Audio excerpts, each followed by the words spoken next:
competition. Okay, so whenever I use competition in class, I have to be careful how I do it because there are some students who really hate competition. In the United States in general, most students like competition. We're trained in our society to be competitive as opposed to other societies such as some of the Oriental societies where they're more trained to be cooperative.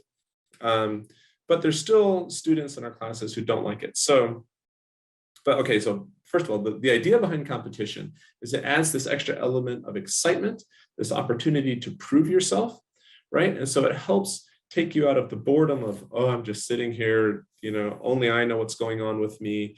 And there's not this interaction really, right? Whereas with competition, now I'm comparing myself. I'm trying harder to do better because I'm not just competing with myself, I'm competing with others. Now, we don't want to create a negative atmosphere in our classes. And the reason why I included this specific screenshot is because one of the things that Mario Kart does really, really well is help you to have competition without creating a really overly negative feeling. And the way it does that is really sneaky. What they do is almost in every Mario Kart race, even when you're playing with other players, there's still some NPCs, some non-player characters, some computers, right? And they program it so that there's some computers that are really bad, there's some that are in the middle, and there's some that are really good. Okay, and so if you beat all the computers, you feel really good. And if you beat players, that's great too. But you almost always beat the slowest computers. Okay.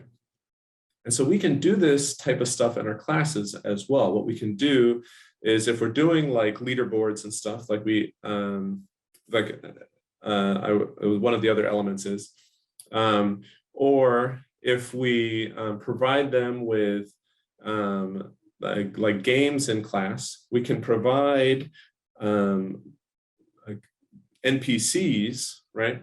That they'd be competing against, right?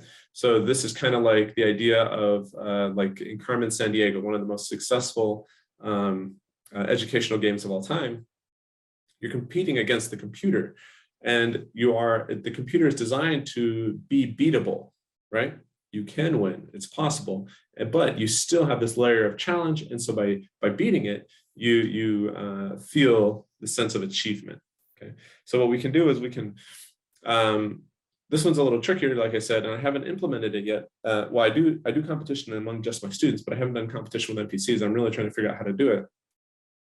But the idea is that we can make it so that it's competitive without being competitive just among our students.